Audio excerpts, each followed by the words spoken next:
రాజుగారికి సంస్కృతం నెలలోపు నేర్పిస్తానని శర్వవర్మ చెప్పగా అది సాధ్యం కాని పని అని గుణాఢ్యుడు చెప్తాడు. వాళ్ళిద్దరూ పందెం కాస్తారు. శర్వవర్మ అడవికెళ్ళి సుబ్రహ్మణ్యేశ్వర స్వామి అనుగ్రహం కోసం తపస్సు చేస్తాడు. స్వామి ప్రత్యక్షమై కరుణిస్తాడు. మహారాజుకు శర్వవర్మ సంస్కృతాన్ని నెలలో నేర్పుతాడు. గుణాఢ్యుడు పందెం అనుసరించి అడవుల పాలవుతాడు. అక్కడ వారికి కాణభూతి అనే రాక్షసుడు తనకు కుబేరుడి వల్ల శాపం ఎలా వచ్చిందో వివరిస్తాడు. ఒకరోజు కైలాసంలో శివపార్వతులు పాచికలాడుతూ భృంగిని పిలిచి ఎవన్నీ లోనికి అనుమతించవద్దని చెబుతారు. వారి దర్శనం కోసం వస్తున్న పుష్పదంతుణ్ణి భృంగి ఆపుతాడు. దాంతో పుష్పదంతుడు శివపార్వతుల ఏకాంతాన్ని వీక్షించాలనే కుతూహలంతో అదృశ్య రూపంలో శివుడు పార్వతికి చెప్పిన కథల్ని విని వాటిని తన భార్య జయకు చెప్తాడు. ఈ కథలు తిరిగి పార్వతీదేవికి జయ చెప్పడంతో ఆగ్రహం చెందిన పార్వతీదేవి పుష్పదంతుణ్ణి మానవ జన్మ ఎత్తమని శపిస్తుంది. అలా వరరుచిగా మానవ జన్మ ఎత్తిన పుష్పదంతుడి కథని కాణభూతి గుణాఢ్యుడికి చెప్తుంటాడు. ఏకసంతాగ్రహి అయిన వరరుచి అనే బాలుణ్ణి ఇద్దరు శిష్యులు గుర్తించి అతన్ని వర్షులవారి శిష్యునిగా చేర్పిస్తారు. వర్షులవారి వద్ద విద్యను అభ్యసిస్తున్న వరరుచి వర్షులవారి ఆశ్రమంలో సకల విద్యలు అభ్యసిస్తూ పెరిగి పెద్దవాడవుతాడు. ఆ విధంగా యుక్త వయస్కుడైన వరరుచి ఆశ్రమం చూడ్డానికొచ్చిన వర్షులవారి తమ్ముడు కూతురైన ఉపకోశను చూసి ఆకర్షితుడై ఆమెతో ప్రేమలో పడతాడు. వారి ప్రేమ దినదినాభివృద్ధి చెంది పెళ్లిదాకా దారితీస్తుంది. చదువు రానందుకు ఆశ్రమం నుండి వెలివేయబడి అడవుల పాలైన పాణి ఎలాగైనా తను విద్యావంతుడు కావాలన్న కృతనిశ్చయంతో కఠోరమైన శివతపస్సు ప్రారంభిస్తాడు. పాణి తపస్సును మెచ్చి శివుడు ప్రత్యక్షమై అతనికి కోరిన వరమివ్వడంతో సంతోషభరితుడైన పాణి వర్షులవారిని కలుస్తాడు. ఆ విధంగా వరరుచితో పాండిత్య పోటీకి దిగిన పాణి శివానుగ్రహంతో గెలవడంతో శివుని ఆగ్రహానికి గురైన వరరుచి పశ్చాత్తాపం చెందుతాడు. ఆ తర్వాతి కథ.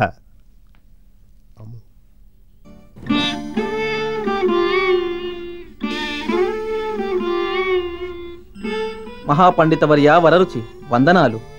మహాశయ వందనాలు. నేను మహాపండితున్నా కాదు, నేను మూర్ఖుణ్ణి. నాకే జ్ఞానమూ లేదు, నాకే పరిజ్ఞానమూ అబ్బలేదు. గురుదేవులు చెప్పింది నా తలకెక్కడం లేదు. నేను మందబుద్ధినయ్యాను. నాకెందుకయ్యా నీ నమస్కారం? నేను నీ అంతటి సంస్కృత వ్యాకరణ మహాపండితుణ్ణి కాదుగా. వెళ్ళు, నాకు కనపడకుండా వెళ్ళు. నన్ను ఇంకోసారి అలా పిలవకు. వెళ్ళిపో. వెళ్ళిపోతాను. ఆవేశపడకండి. జరిగిందేదో జరిగిపోయింది. నిజం చెప్పాలంటే నేను మూఢుణ్ణి. ఆ పరమేశ్వరుడి దయవల్లనే అఖండ ప్రజ్ఞావంతులైన మిమ్మల్ని ఓడించగలిగే స్థాయి గల పండితుడిగా ఎదిగాను. ఇది కేవలం దైవ సంకల్పం మాత్రమే. మీరు నిరంతర కృషితో సాధించిన విజ్ఞానాన్ని అహంకారంతో దైవ ధిక్కారంతో కోల్పోయారు. ఇది తాత్కాలికం. ఆ పరమేశ్వరుడు దయామయుడు. మిమ్మల్ని శపించిన ఆ పరమేశ్వరుణ్ణి ప్రసన్నం చేసుకోండి. మీరు మరచిన విజ్ఞానమంతా మళ్ళీ మీ సొంతం అవుతుంది. మీరు మహాపండితులు వరరుచిగా మేధావుల మన్ననలు అందుకుంటారు. ఇది నా సలహా. దీన్ని పాటించడం పాటించకపోవడం అది మీ ఇష్టం. శుభం. అవును, పాణి చెప్పింది నిజం. రేపే తపస్సుకు బయలుదేరుతాను. ఉపకోశ. వస్తున్నాను స్వామి. దేవి ఉపకోశ, శివశాపం చేత నేను నా విద్యలన్నీ మరిచిపోయి మూఢుణ్ణయ్యాను. తిరిగి ఆ విద్యలన్నీ సంపాదించటానికి ఆ పరమేశ్వరుడు అనుగ్రహం సంపాదించాలి. నేను శివతపస్సు చేయటానికి దండకారణ్యం వెళ్ళటానికి నిశ్చయించుకున్నాను. మహాపండితుడి అర్ధాంగిగా అద్భుతమైన గౌరవాన్ని అందుకున్న నీవు నన్ను శివానుగ్రహంతో తిరిగి రమ్మని శుభసూచిక చేస్తావో, బ్రతికినంతకాలం మూఢుడై నీ భర్తగా బ్రతకమని కోరి నా ప్రయాణానికి అడ్డు తగులుతావో నీ ఇష్టం. స్వామి, అనునిత్యం శివపూజ చేసే శివభక్తురాల్ని నేను పూజించే ఆ పరమశివుణ్ణి సాక్షాత్కారం చేసుకోవడానికి తమరు వెళ్తుంటే వద్దని అడ్డుకునే మూర్ఖురాల్ని కాను. మీ తపస్సు తప్పకుండా ఫలించి ఆ పరమేశ్వరుడే మిమ్మల్ని అనుగ్రహించి మీరు మర్చిన ఆ వేద విద్యలన్నీ మీకు ప్రసాదిస్తాడు. ఇది నిజం. బయలుదేరండి. నీవు సౌందర్య రాశివే కాదు, సుగుణాల రాశివని నీ మాటల ద్వారా నిరూపించుకున్నావు.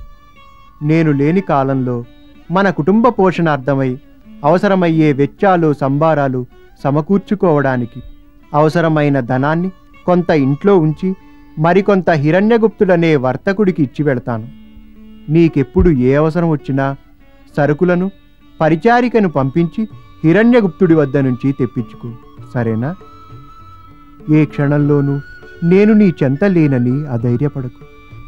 నేను ఎక్కడున్నా నీ క్షేమము నాకు సదా అవశ్యం. ధైర్యంగా ఉండు. బయలుదేరనా? క్షేమంగా వెళ్ళిరండి.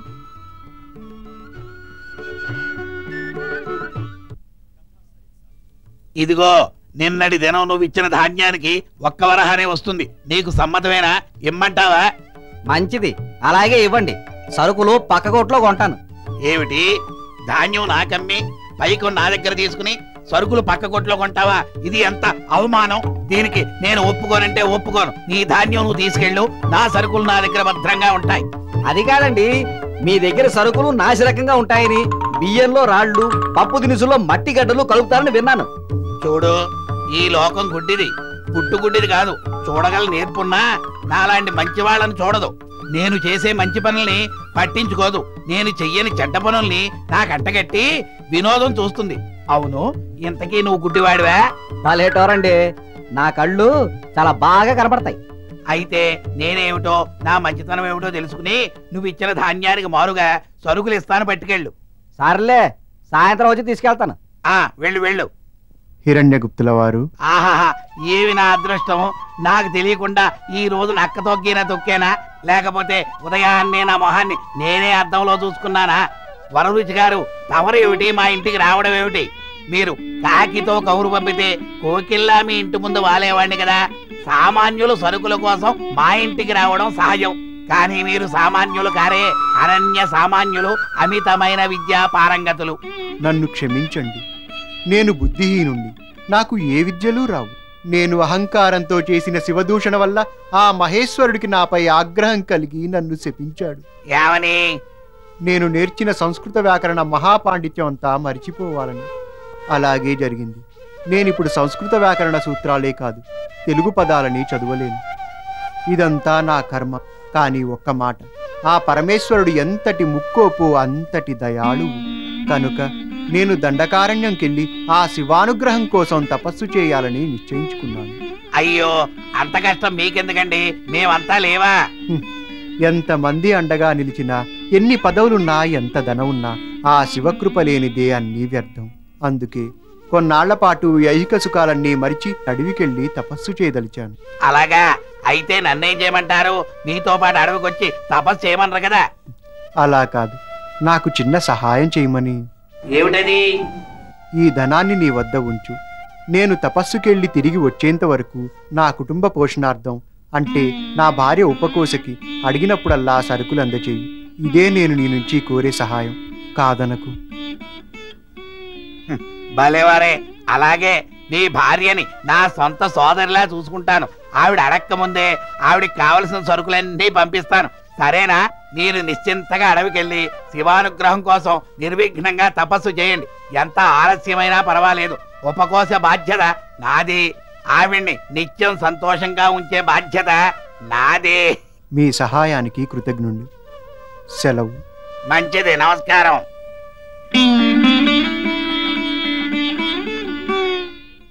ఈ లోకంలో అద్భుత సౌందర్య రాశి ఎవరో తెలుసా? తెలిస్తే మీరు చెప్పండి. ఇంకెవరు? అప్సరస రంభయే. కాదు కాదు, మేనక. వాళ్ళంతా పై లోకంలో ఉన్నారు. నేను అడిగింది ఈ లోకంలో సౌందర్య రాశి ఎవరు అని.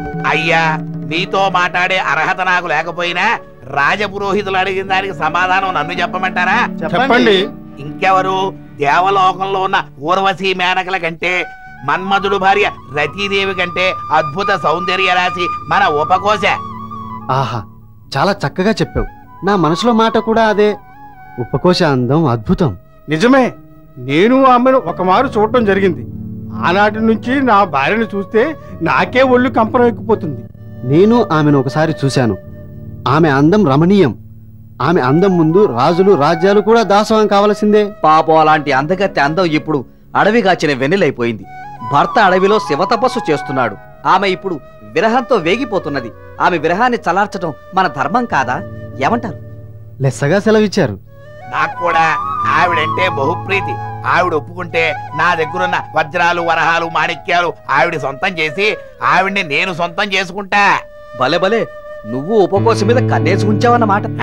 ఎంతైనా మీ శిష్యుండే కదటండి. సరి సరి, మనలో ఎవరంటే ఆమెకి ఇష్టమో మనకి తెలీదు. మన ప్రయత్నాలు మనం చేద్దాం. మన నలుగురిలో ఎవరు ముందుగా ఆమెను సొంతం చేసుకుంటారో చూద్దాం. సరేనా? ఆహా, బహు చక్కగా సెలవిచ్చారు.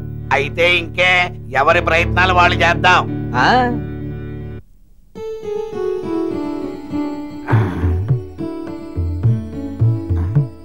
హిరణ్యగుప్తుల వారికి నమస్కారాలు. నమస్కారం. సరే సరే, ఏమిటి ఇలా వచ్చావు? ఈ వారం మీరు పంపించవలసిన వెచ్చాలు సంభవాలు ఇంకా పంపనే లేదు. ఉపకోసమ్మ గారు అవి మీ నుండి తెమ్మని నన్ను పంపించారు. సరుకులు ఊరికే ఇవ్వరు. నేను వర్తకుడిని. సరుకులు అమ్మడం నా ధర్మం. ధనం ఉంటే ఇవ్వు, సరుకులు ఇస్తాను, పట్టుకెళ్ళు. అయ్యా, అన్యాయంగా మాట్లాడకండి. వరరుచి అయ్య గారు ఉపకోసమ్మ గారి పోషణ ఖర్చుల నిమిత్తం మీకు ధనమిచ్చి వెళ్లారు. ఆ విషయం మరవకండి. వరరుచి నాకు ధనం ఇచ్చాడా? నువ్వు చూసావా? అబద్ధాలు ఆడక అమీషా. వెళ్ళు. ఎక్కువగా మాట్లాడావంటే దండనాథుల వారికి ఫిర్యాదు చేసి కటకటాల వెనక్కి పంపాల్సి ఉంటుంది. అయ్యా, మీరెందుకు ఇలా మాట్లాడుతున్నారో నాకు అర్థం కావడం లేదు. అయితే అర్థమయ్యేలా చెప్తా విను.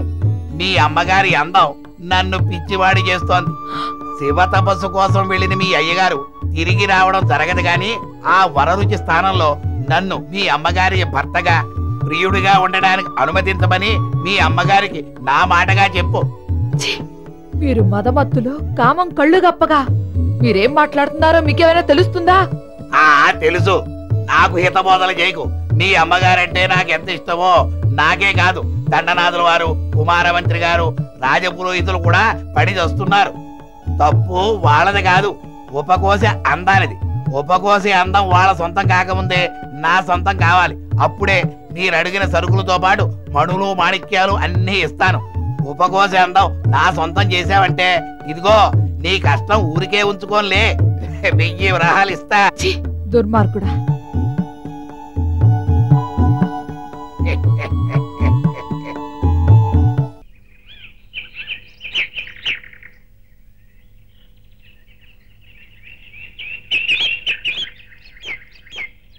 అభిషా, కాసిన్ని మంచిళ్ళు తెచ్చివ్వు.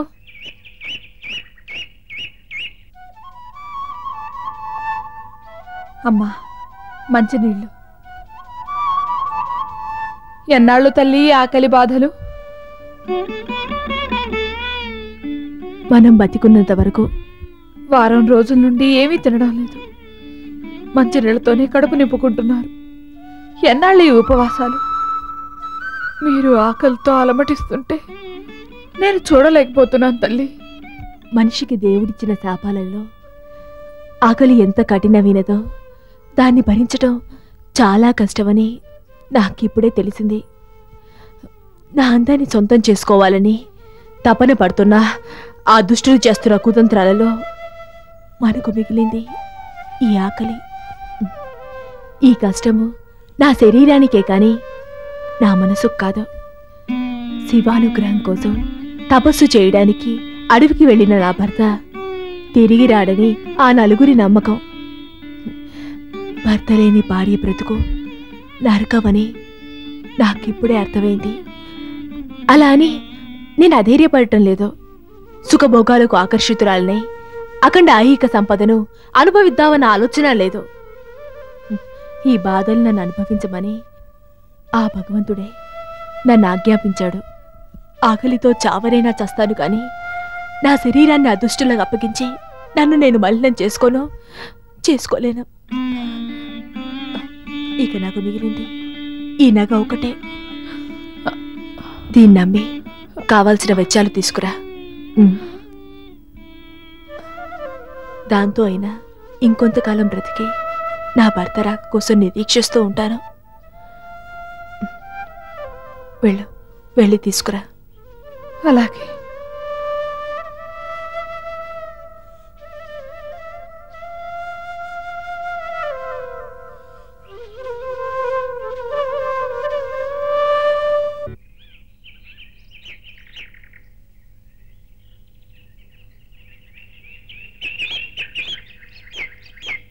భూలోక సుందరికి ఇవే మా అభివాదములు. మీరేమిటి ఇలా మా ఇంటికి రావటం ఏమిటి? నీకోసం. నీ వలపు కోసం. నీ ప్రేమ పిలుపు కోసం. మీకందరికీ మతి భ్రమించిందా? అవును, నీ అందం చూసి నిజంగానే మతి భ్రమించింది. నీ సౌందర్యం చూసి పరవశించిపోతున్నాం. అందుకే నేను సొంతం చేసుకోవాలని వచ్చాం. ఎంత సాహసం! ఈ విషయం నా భర్తకు తెలిస్తే? మేము ఈ రహస్యాన్ని నీ భర్తకి తెలియనివ్వంగా. నీ భర్త తిరిగి వస్తాడని నీకు ఇంకా నమ్మకం ఉందా? నీ భర్త ఒకవేళ తిరిగి వచ్చినా అతను లేకుండా, మళ్ళీ నీ వంక చూడకుండా, నీ పక్కన చేరకుండా చేసే అధికారం మాకుంది. మా బాధ్యత మాకుంది. మమ్మల్ని కరుణించి మా ముగ్గురులో నీకెవరిష్టమో ఎంచుకుని స్వర్గ సుఖాలు అనుభవించు. ఇది మా అభిమతం, ఆశయం. లేకుంటే బలవంతానైనా మేము ముగ్గురు సొంతం చేసుకుంటాం. ఏమంటావ్?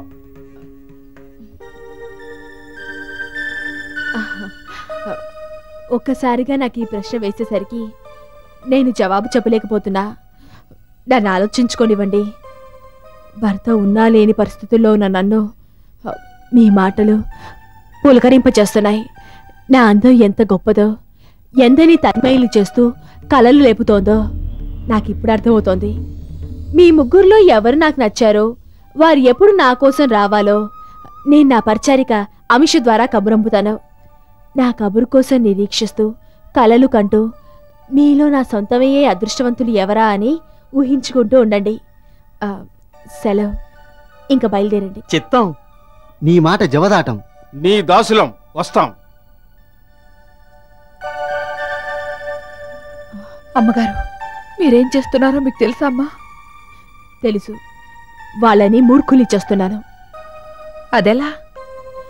మనం ముందుగా ఉదయసేన మహారాజు గారిని కలిసి రాజ్యాన్ని రక్షించవలసిన కుమారమంత్రి, సేనాధిపతి, ధర్మం చెప్పాల్సిన పురోహితుడు, డబ్బుందనే అహంకారంతో ఉన్న హిరణ్యగుప్తుడు నన్ను లోపర్చుకోవడానికి చేస్తున్న కుట్రలను వివరంగా చెప్తాం. చెప్తే ఆయన నమ్ముతారా? ఆయనకు నమ్మకం కలగడానికి మారువేషంలో మనం రాజుగారిని మన ఇంటికి రమ్మందాం. చెప్పి చీకటి పడిన తర్వాత రాజపురోహితుణ్ణి, కొంత సమయం దాటిన తర్వాత కుమారమంత్రిని, అర్ధరాత్రి దాటిన తర్వాత దండనాథుణ్ణి, కోడి కూసాక హిరణ్యగుప్తుణ్ణి నేను రమ్మన్నానని నా మాటగా నువ్వు వాళ్ళకి చెప్తావు.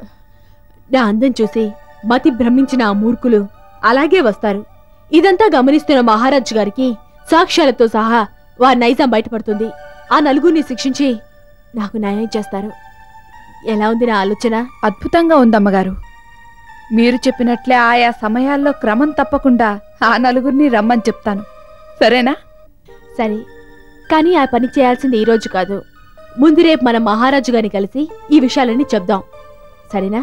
సరేనమ్మా. పద.